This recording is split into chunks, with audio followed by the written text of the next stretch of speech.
Control the coinage in the courts. Let the rabble have the rest.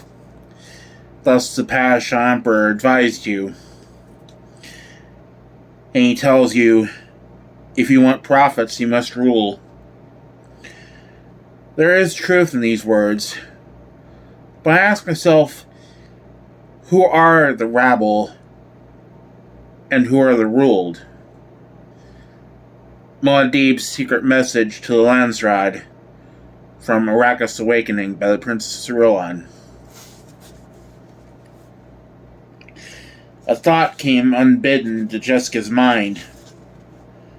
Paul will be undergoing his Sandrider test at any moment now. They try to conceal this fact from me, but it's obvious. And Shani has gone on some mysterious errand. Jessica sat in her resting chamber, catching a moment of quiet between the night's classes. It was a pleasant chamber, but not as large as the one she had enjoyed in Siege Tabor before their flight from the pogrom. Still, this place had thick rugs on the floor, soft cushions, a low coffee table near at hand, multicolored hangings on the walls, and soft yellow glow globes overhead. The room was permeated with the distinctive acrid, earthy odor of a Fremen siege that she had come to associate with a sense of security. Yet she knew she would never overcome a feeling of being in an alien place. It was the harshness of that the rugs and hangings attempted to conceal.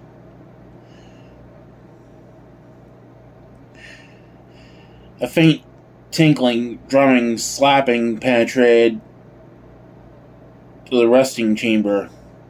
Jessica knew for a birth celebration. Probably Sibier's. Her time was near. And Jessica knew she'd see the baby soon enough. A blue-eyed cherub brought to the Reverend Mother for blessing. She knew also that her daughter, Alia, would be at the celebration and would report on it. It was not yet time for the nightly prayer of parting. They wouldn't have started a birth celebration near the time of ceremony that mourned the slave raids of Poratrin, Belategus, Rosak, and Harmonthep. Jessica sighed. She knew she was trying to keep her thoughts off her son and the dangers he faced. The pit traps with their poison barbs. The Harkonnen raids, although these were growing fewer as the Fremen took their toll of aircraft and raiders with the new weapons Paul had given them. And the natural dangers of the desert. Makers and thirst and dust chasms. She thought of calling for coffee, and with the thought came that ever-present awareness of paradox in the Fremen way of life. How well they lived in these siege caverns compared to the Graben eons, yet how much more they endure in the open air, the open hazard of the desert, than anything the Harkonnen bondsman endured. A dark hand inserted itself through the hangings beside her, deposited a cup upon the table and withdrew. From the cup rose the aroma of spiced coffee, an offering from the Earth celebration, Jessica thought. She took the coffee and sipped it, smiling at herself. In what other society of our universe, she asked herself, could a person of my station accept an anonymous drink and quaff that drink without fear? I could alter any poison now before, or it did me harm, of course, but the donor doesn't realize this. She drained the cup, feeling the energy and lift of its contents, hot and delicious. And she wondered what other society would have such a natural regard for her privacy and comfort that the giver would intrude only enough to deposit the gift and not inflict her with the donor.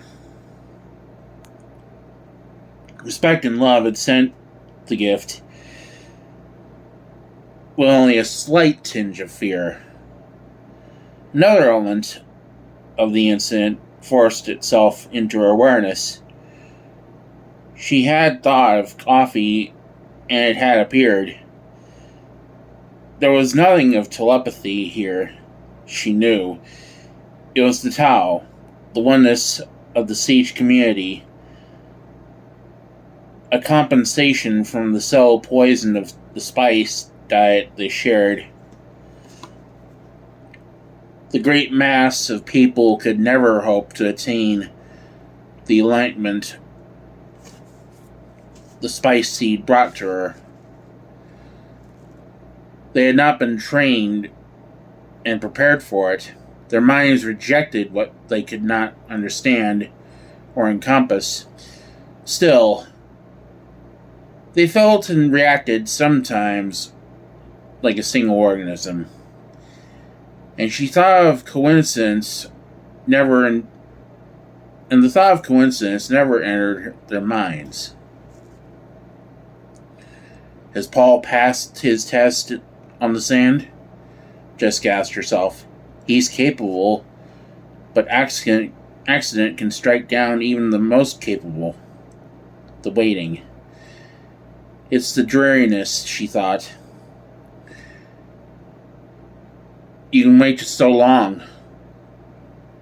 Then dreariness of the waiting overcomes you. There was all manner of waiting in their lives. More than 2 years we've been here, she thought. And twice that number, at least, to go before we can even hope to think of trying to wrest Arrakis from the Harkonnen governor, the Mother Alia, the Beast Rabban. Reverend Mother? The voice from outside the hangings at her door was that of Hera, the other woman in Paul's menage.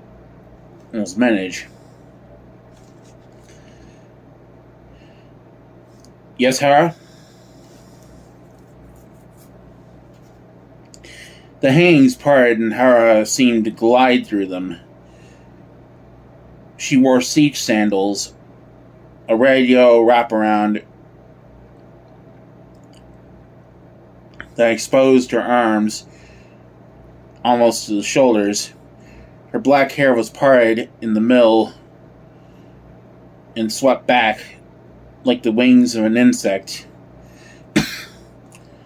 flat and oily against her head.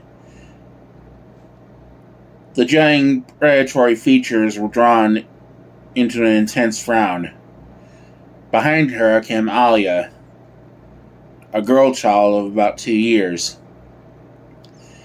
Seeing her daughter, Jessica was caught, as she frequently was, by Alia's resemblance to Paul at that age.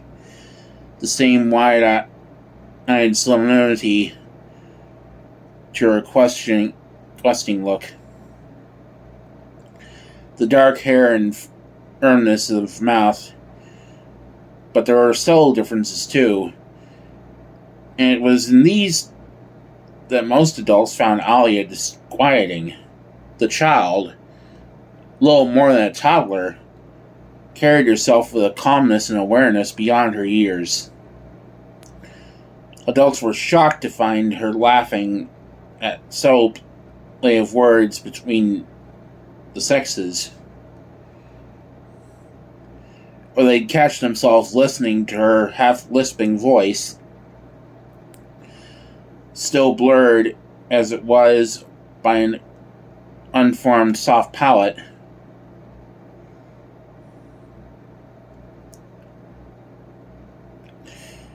And discover, in her words, sly remarks that could only be based on experiences no 2-year-old had ever encountered. Hara sank to a cushion with an exasperated sigh, frowned at the child. Alia, Jessica motioned to her daughter. The child crossed to a cushion beside her mother, sank to it, and clasped her mother's hand. The contact of flesh restored that mutual awareness they had shared since before Alia's birth. It wasn't a matter of shared thoughts, although there were bursts of that if they touched while Jessica was changing the spice poison for a ceremony. It was something larger, an immediate awareness of another living spark, a sharp and poignant thing, a nerve simpatico that made them emotionally one. In the formal manner that befitted a member of her son's household, Jessica said, "Subak o Uhara. This night finds you well?" With the same traditional formality, she said, "Subak Anach. I am well." The words were almost toneless. Again, she sighed. Jessica sensed amusement from Alia.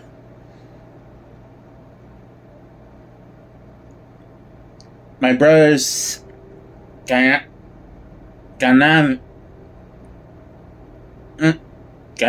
is annoyed with me," Alia said in her half-lisp. Jessica marked the term Alia used to refer to Hara. Ganima. In the subtleties of the Fremen tongue, the word meant something acquired in battle.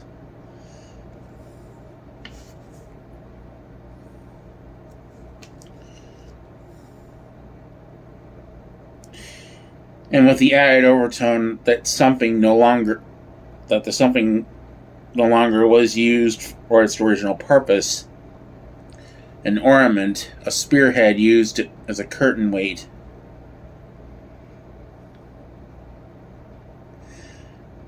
Hara scowled at the child. "Don't try to insult me, child. I know my place."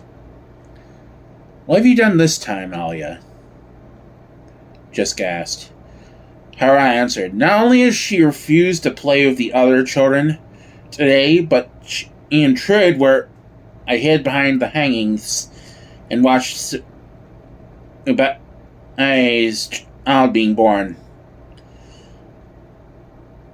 Alia said. "It's a boy. He cried and cried. What a set of lungs." "When he cried long enough, she came out and touched him," Hara said. And he stopped crying. Everyone knows a Fremen baby must get his crying done at birth. If he's in siege because he can never cry again lest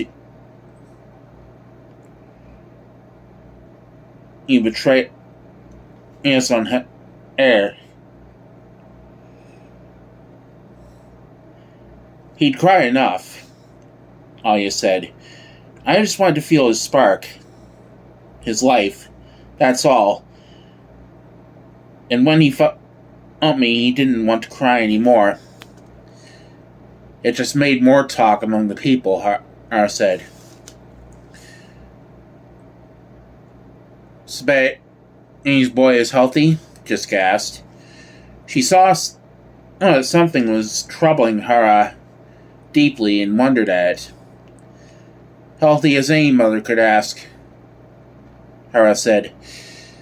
They know Alia didn't hurt him.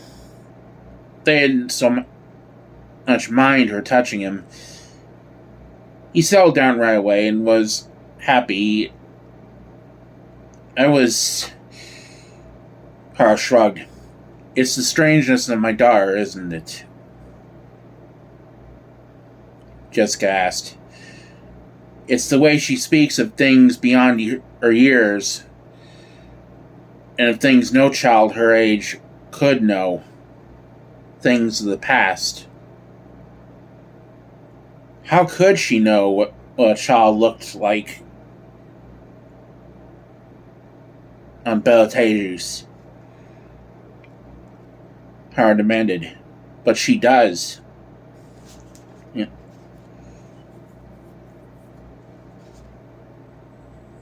But he does.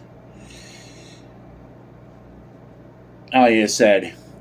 Sabane's boy looks just like the son of Mytha born before the parting. Alia, Jessica said, I warned you. But Mother, I saw it and it was true, and Jessica shook her head, seeing the signs of disturbance in Hera's face. What have I borne? Jessica asked herself. A daughter who knew at birth everything that I knew, and more. Everything revealed to her out of the corridors of the past by the Reverend Mother within me. By the Reverend Mothers within me.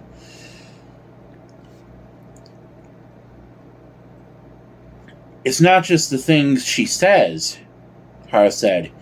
It's the exercises. Too. The way she sits and stares at a rock, moving only one muscle beside her nose, or a muscle on the back of a finger, or those of the Bene Gesserit training, Jessica said. You know that, Hara. Would you deny my daughter her inheritance? Reverend Mother, you know these things don't matter to me, Hara said. It's the people and the way they mutter. I feel danger in it. They say your daughter's a demon. That other children refuse to play with her. That she has so little in common with the other children, Jessica said. She's no demon. It's just that, of course she's not. Jessica found herself surprised at the vehemence in Hera's tone. Glanced down at Alia. The child appeared lost in thought, radiating a sense of waiting. Jessica returned her attention to Hara. I respect the fact that you're a member of my son's household, Jessica said. Alia stirred against her hand. You may speak openly with me of whatever is troubling you. I will not be a member of your son's household much longer, Hara said. I've waited this long for the sake of my sons, the special training they receive as children of Usul. It's low enough I could give them, since it's known I don't share your son's bed. Again, Alia stirred beside her, half sleeping, warm. You have made a good companion for my son, though, Jessica said, and she added to herself because such thoughts were ever with her companion, not a wife. Jessica's thoughts went straight to the center, to the pang that came from the common talk of the siege that her son's companionship with Chani had become a permanent thing. The marriage. I love Chani, Jessica thought, but she reminded herself that love might have to step aside for all necessity. Royal marriages had other reasons than love. You think I don't know what you plan for your son? Hera asked. What do you mean? Jessica demanded. You plan to unite the tribes under him.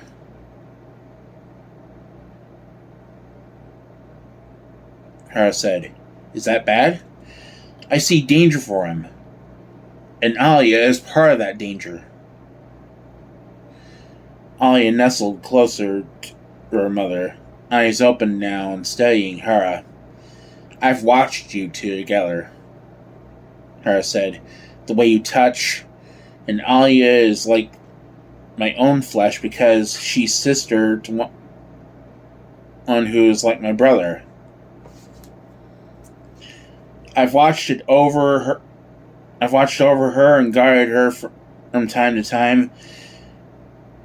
From the time she was a mere baby, from the time of the razzia when we fled here, I've seen many things about her. Jessica nodded, feeling disquiet begin to grow in Alia beside her. You know what I mean, Hera said. The way she knew from the first what we were saying to her. When has there been another baby who knew the war discipline so young? What other baby's first words to her nurse were, I love you, Hera?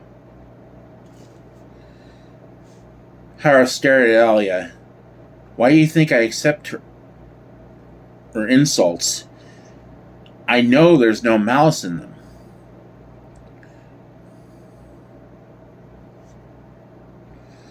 Alia looked up at her mother. Yes, I have reasoning powers, Reverend Mother, Hera said. I could have been of the Sayadina. I have seen what I have seen. Hera, Jessica shrugged. I don't know what to say. And she felt surprised at herself because this literally was true. Alia straightened, squared her shoulders.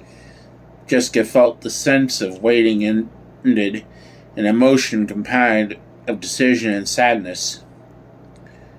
We made a mistake, Alia said. Now we need Hera. It was the ceremony of the seed, Hera said. When you changed the water of life, Reverend Mother, when Alia was yet unborn within you. Need Hera? Jessica asked herself. Who else can talk among the people and make them begin to understand me?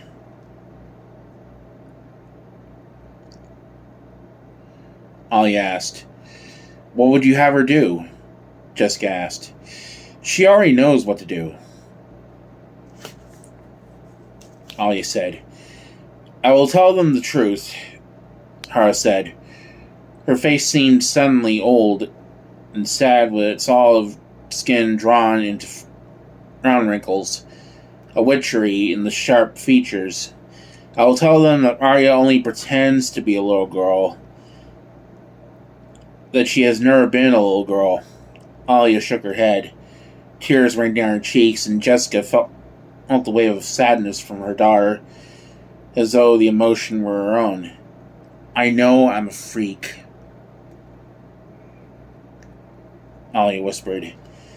The adult summation coming from the child mouth was like a bare confirmation. You're not a freak, Hera snapped. Who dared say you're a freak? Again, Jessica marveled at the fierce note of protectiveness in Hera's voice. Jessica saw then that Alia had judged correctly.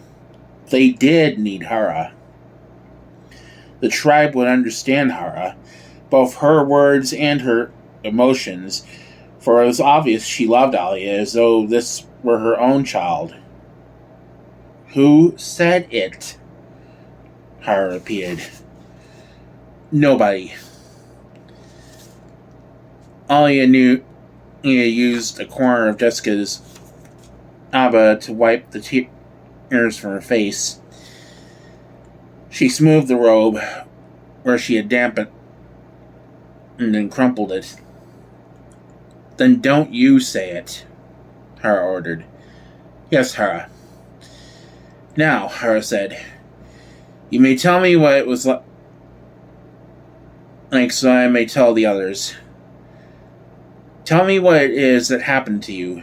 Alia swallowed, looked up at her mother. Jessica nodded. "One day I woke up," Alia said. "It was like waking from sleep, except that I could not remember going to sleep. I was in a warm, dark place, and I was frightened." Listening to the half-lisping voice of her daughter, Jessica remembered that day in the big cavern. "When I was frightened," Alia said, "I tried to escape, but there was no way of escape. Then I saw a spark. But it wasn't exactly like seeing it. The spark was just there with me. And I felt the spark's emotions, soothing me, comforting me, telling me that everything would be alright. That was my mother."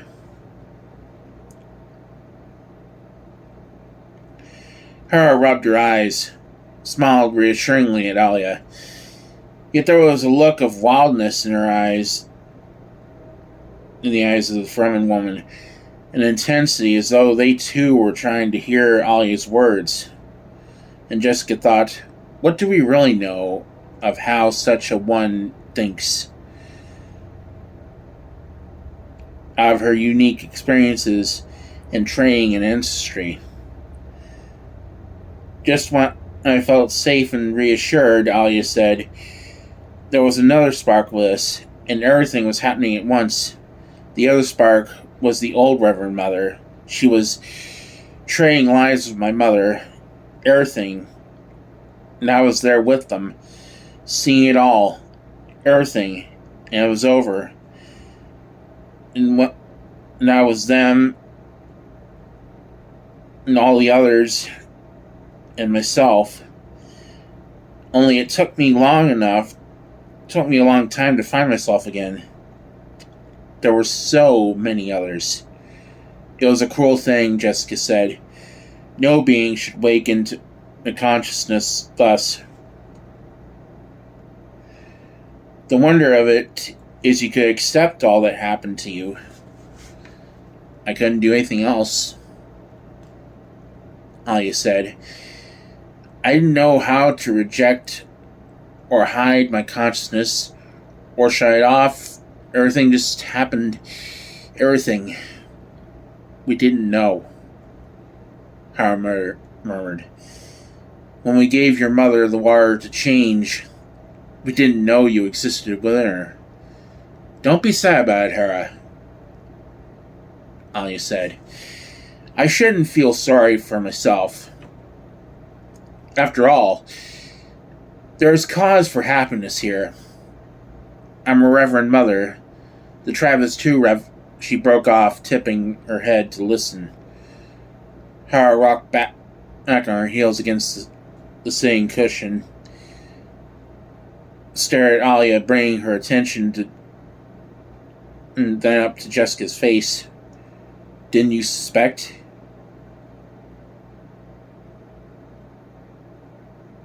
Jessica asked. Shh, Alia said. A distant rhythmic chanting came to them through the hangings that separated them.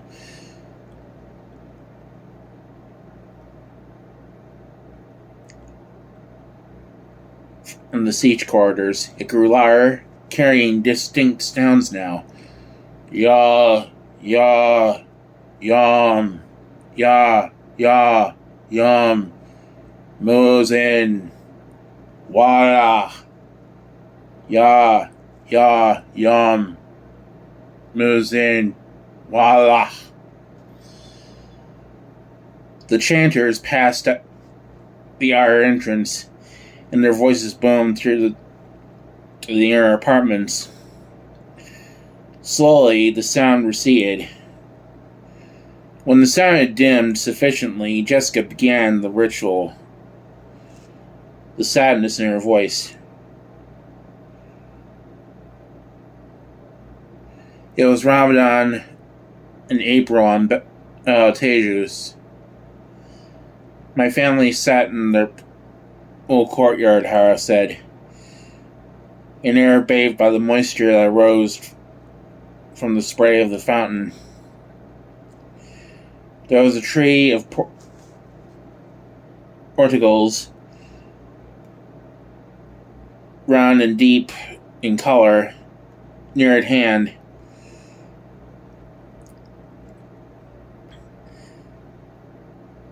There was a basket with mishmish and baklavas and mugs of Laban.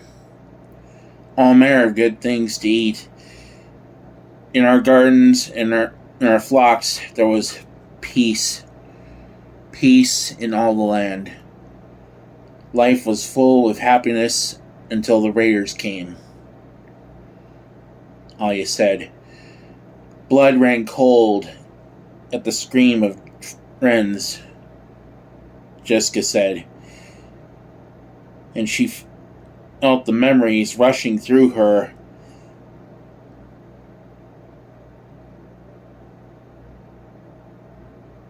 Out of all those other pasts that she shared. La la la, the woman cried. Said Hera. The raiders came through the mush tunnel, rushing at us with their knives dripping red from the lives of our men, Jessica said. Silence came over the three of them, as it was in all the apartments of the siege. The silence while they remembered and kept their grief thus fresh. Presently, Hera entered the ritual ending to the ceremony, giving the words a harshness that Jessica had never before heard in them. We will never forgive, and we will never forget,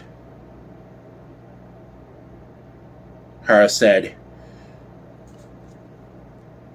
In the thoughtful quiet that followed her words, they heard a muttering of people, the swish of many robes. Jessica sensed someone standing beyond the hangings that shielded her chamber. Reverend Mother? A woman's voice, and Jessica recognized it. The voice of Tharthar, one of Stilgar's wives. What is it, Tharthar? There is trouble, Reverend Mother. Jessica felt a constriction in her heart, an abrupt fear for Paul. Paul, she asked. Tharthar spread the hanging and stepped into the chamber. Jessica glimpsed the press of people in the outer room before the hangings fell. She looked up at Tharthar, a small, dark woman in a red-figured robe of black. The tulle blue of her eyes trained fixedly on Jessica, the nostrils of her tiny nose dilated to reveal the plug scars. What is it? Jessica demanded. There is word from the sand.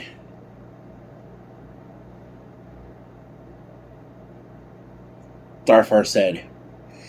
Usul meets the Maker for his test. It is today. The young men said, and he cannot fail. He will be a sandrider by nightfall. The young men are banding for Razia. They will raid in the north and meet Usul there. They say they will raise the cry then.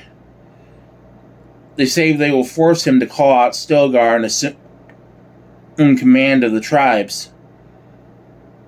Gathering water, planting the dunes, changing their world slowly but surely.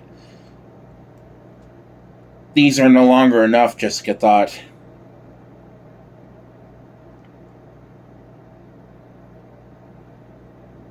Little raids, the certain raids. These are no longer enough that now that Paul and I have trained them. They feel their power. They want to fight. Tarfar shifted from one foot to the other, cleared her throat. We know the need for cautious waiting, Jessica thought. But there's the core of our frustration. We know also the harm that waiting extended too long can do to us. We lose our senses of purpose if the waiting's prolonged. The young men say if Usul does not call out Stilgar, then he must be afraid, Tarfar said. She lowered her gaze. So that's the way of it, Jessica murmured. And she thought, well, I saw it coming, as did Stilgar. Again, Tarfar cleared her throat. Even my brother says it, she said. They will leave Usul no choice. Then it has come, Jessica thought, and Paul will have to handle it himself. The Reverend Mother dare not become involved in the succession. Alia freed her hand from her mother's, said, I will go with Tarfar and listen to the young men. Perhaps there is a way. Jessica met Tarfar's gaze, but spoke to Alia. Go then, and report to me as soon as you can. We do not want this thing to happen, Reverend Mother, Tarfar said. We do not want it, Jessica agreed. The tribe needs all its strength. She glanced at Hara. Will you go with them? Hara answered the unspoken part of the question. Tarfar will allow no harm to befall Alia. She knows we will soon be wives together. She and I, to share the same man. We have talked, Tarfar and I. Hara looked up at Tarfar, back to Jessica. We have an understanding. Tarfar held out a hand for Alia, said, We must hurry. The young men are leaving. They pressed through the hangings, the child's hand and the small woman's hand. But the child seemed to be leading. If Paul Muad'Dib slays Stilgar, this will not serve the tribe, Hara said. Always before it has been in the way of succession, but times have changed. Times have changed for you as well, Jessica said. You can't think I doubt the outcome of such a battle, Hara said. Usul could not but win. That was my meaning, Jessica said. And you think my personal feelings enter into my judgment? Hara said. She shook her head, her wire rings tinkling at her neck. How wrong you are. Perhaps you think as well that I regret not being this chosen of Usul, that I am jealous of Chani. You make your own choice as you are able, Jessica said. I pay you, Chani, Hara said. Jessica stiffened. What do you mean? I know what you think of Chani, Hara said. You think she is not the wife for your son. Jessica settled back, relaxed on her cushions. She shrugged. Perhaps. You could be right, Hara said. If you are, you may find a surprising ally. Shai yourself. She wants whatever is best for him. Jessica swallowed past a sudden tightening in her throat. Shai is very dear to me, she said. She could be no... Your rugs are very dirty in here, Hara said.